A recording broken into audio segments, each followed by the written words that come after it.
So we're gonna focus on the foam roller now. And so what we're gonna do with this foam roller is we're gonna focus on different areas. And the first area we're gonna focus on today is foam rolling out the legs. So we're gonna do the legs first. So we're gonna focus into different compartments of the legs. And the first one we're gonna start with the quads. So you're gonna take the foam roller. You can have a long one or a shorter one. Whatever you have available will work.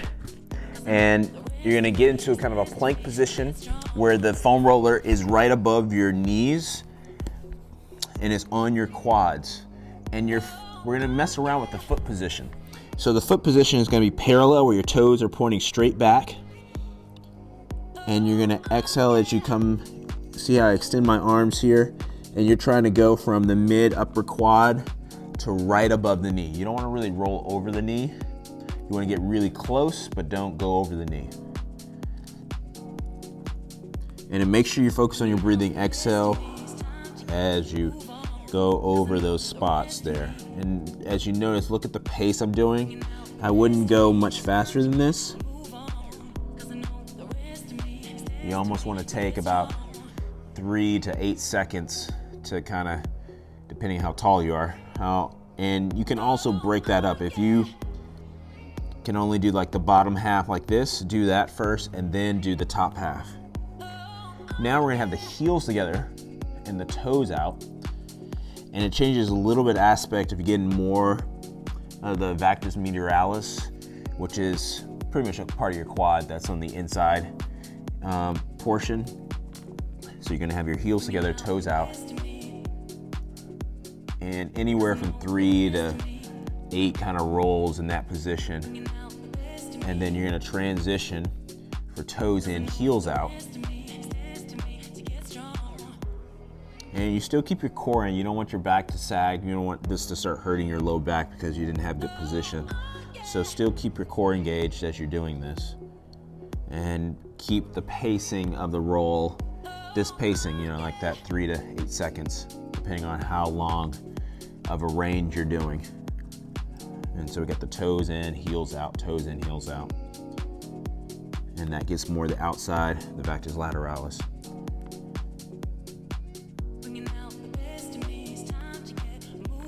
Good, now we're gonna get the inner thigh. So you're gonna have the setting just like this. I call this the Captain Morgan. You'll see why in a second if you've seen any of those commercials before. You're gonna bring the knee to the outside. The knee is gonna be at the same height as the hip, okay? So you don't wanna see this. Ideally, you wanna make sure that knee is hip height. I raise my hip up here a little bit, and then I kind of put the pressure. Most of the feeling of where you need it is really close to the knee. Similar, it's not on the knee, and you're just gonna roll right there on the inside, getting the inner thigh, just like that. And just be careful how far you go, if you know what I mean. But find a good range where you can get most of the muscle there. You got your adductor magnus, which is kind of a big muscle group there, gracilis, there's other kind of inner thigh muscles there. You might get a little bit of the edge of the Vectus medialis, that inside of that quad position there. And you do anywhere from 4 to 8, and then you do the other side. And this is great for, I usually do this before my strength leg days. I think it just, for me, just helps get some blood flow going. It helps me kind of open and get some sticky muscles that have some knots, kind of get them out a little bit before I start to do squats and different leg movements. Sometimes I do this before spin or after spin too. So it's good before or after workouts. Okay, so now once you got both sides, we're gonna get into the calves, which is often forgot and sometimes really hard. So I'm gonna give you 2 versions. Version 1 is a little bit easier. We go both at the same time, and you kind of rotate them side to side.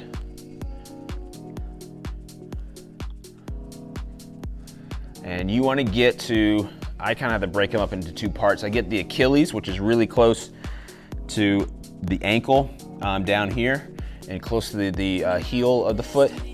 So I kind of get there also. And then I bring it up top.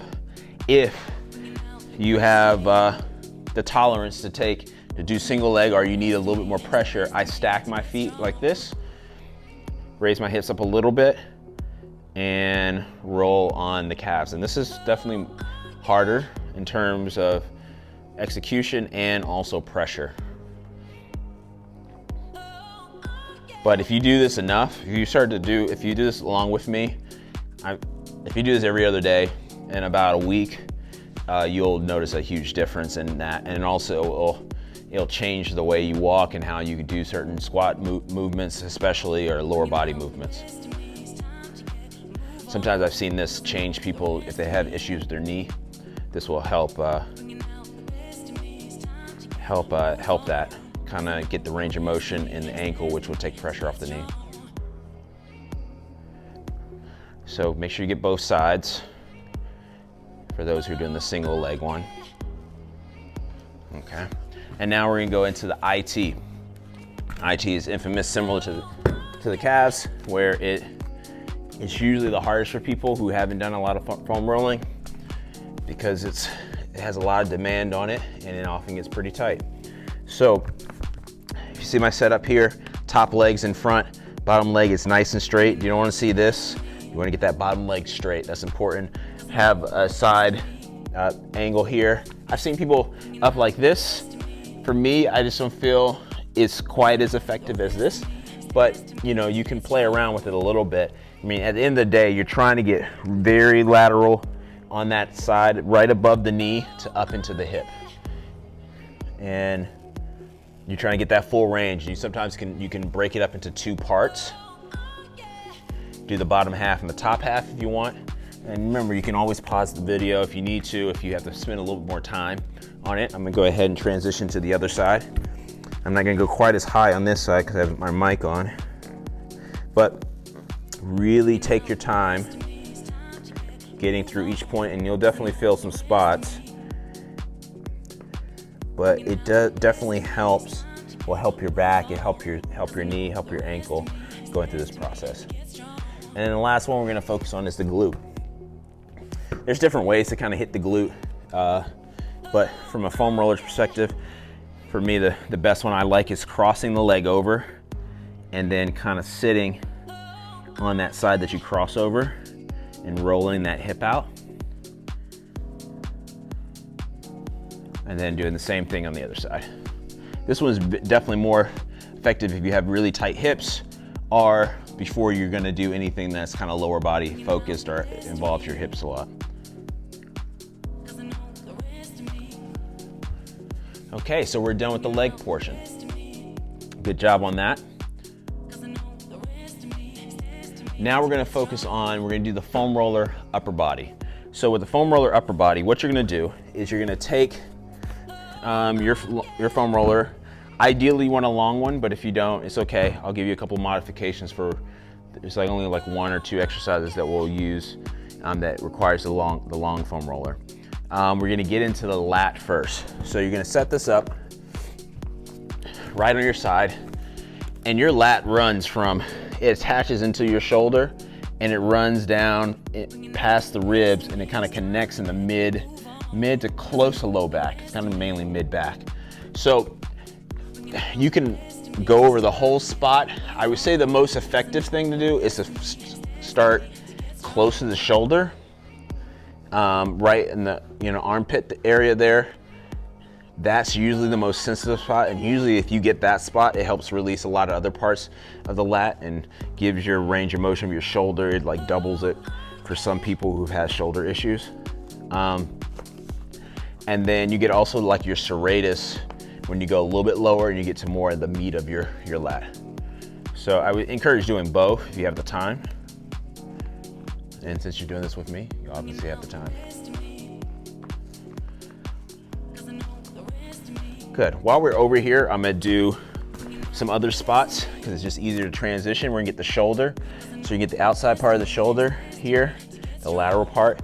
You can get a little bit of the rear part by just shifting your shoulder this way.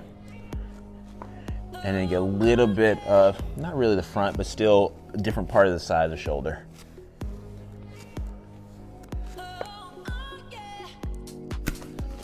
Okay, great. We're gonna do the same thing on the other side.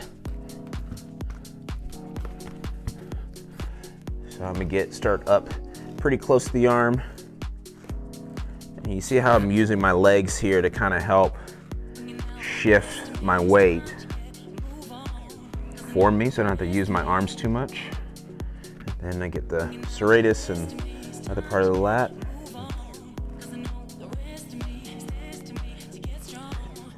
And now we'll go into the shoulder. And like I said, spend more time on spots that you need to. If you need to pause the video, do that. Spend more time on certain spots. So now we're getting the outside of the shoulder before we transition to the chest and the biceps. So here we go for the chest and biceps. What you're gonna do is you're gonna have it this way. You're gonna lay on your stomach. You're gonna place your arm down. Move it back a little bit. And you're gonna roll right on the front of your shoulder. And I turn my hand like that. I feel like that's most effective to kind of open up. And you wanna get into that long heads of the bicep along with the front shoulder and then the edge of the chest.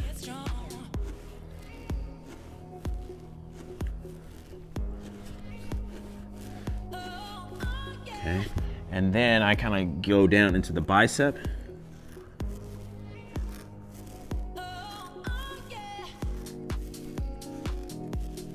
And we'll switch it up and do the same thing on the other side.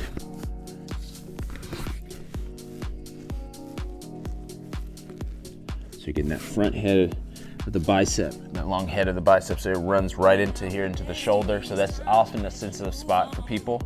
And then you're gonna get into the chest. And it's just the edge of the chest. You don't have to go to the middle of the chest there. You're just kind of getting the edge of the chest there, the front shoulder, and then we'll make our way down to the biceps.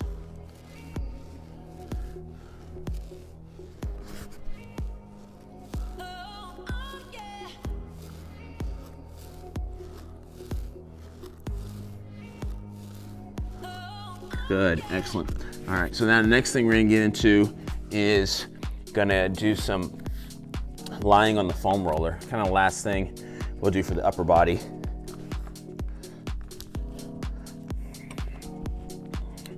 Is laying long ways. And this is the part that you ideally need the long one for. But if you don't have that, you can still get some of your upper body on. Your hips might be on the ground. And then you might want to put a pillow or something to kind of elevate your head so your head is not completely out of alignment. And if not, you can skip this one, but you're gonna do just arm circles where you come down, kind of scan the ground. And that kind of helps get in between the shoulder blades. Okay, and you'll do about 5 to 6 one way, slowly, and then 5 to 6 the other way. And you'll notice that one side is probably tighter than the other as you do it.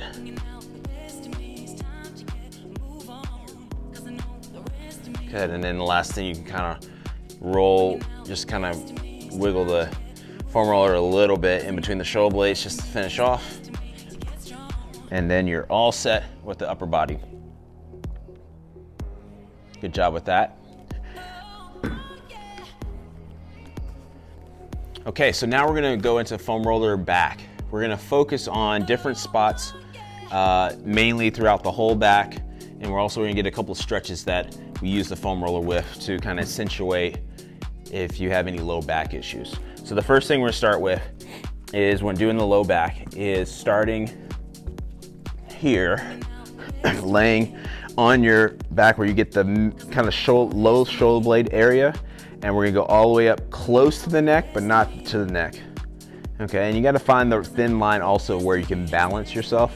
I like to have my hands behind my head, one for support of my neck, but it also makes my shoulders a little wider, which gives me more surface area to roll on. Ooh, I got a couple of nice adjustments there also. And so going kind of mainly upper to mid back, and it kind of depends and see how I have my heels in the ground, hips up a little bit as I roll there. Okay, good. Now we're gonna move down a little bit more to the mid back, where we might get an edge of the low back. And what you're gonna do, if you see my position here, if you're here, you're gonna get a lot of ab work, which is great if you want to do that. But for the most part, I would say get your head position looking straight ahead. Start in the mid back. You can get closer to the low back while keeping your butt really close to the ground, almost like you should almost feel the ground, kind of scanning with your butt on the ground, and that helps allow you to get to a lower back position, to a mid back without straining too much of your core, okay?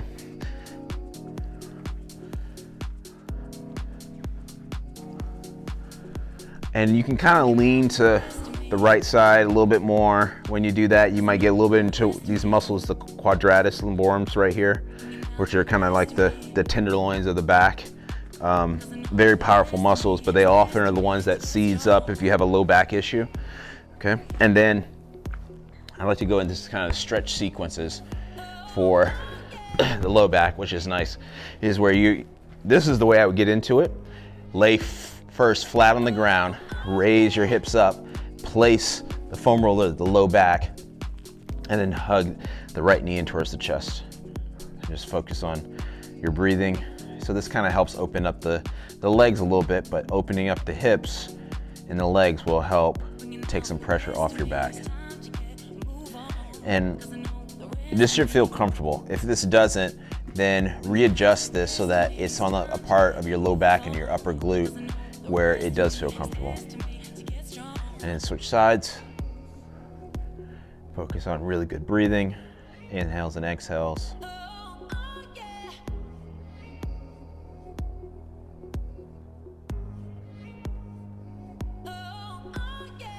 Cross the left leg over the right, kind of this figure 4 action here. And I'm using this hand here to kind of support my knee, so my left hand is on my left knee. And switch it up.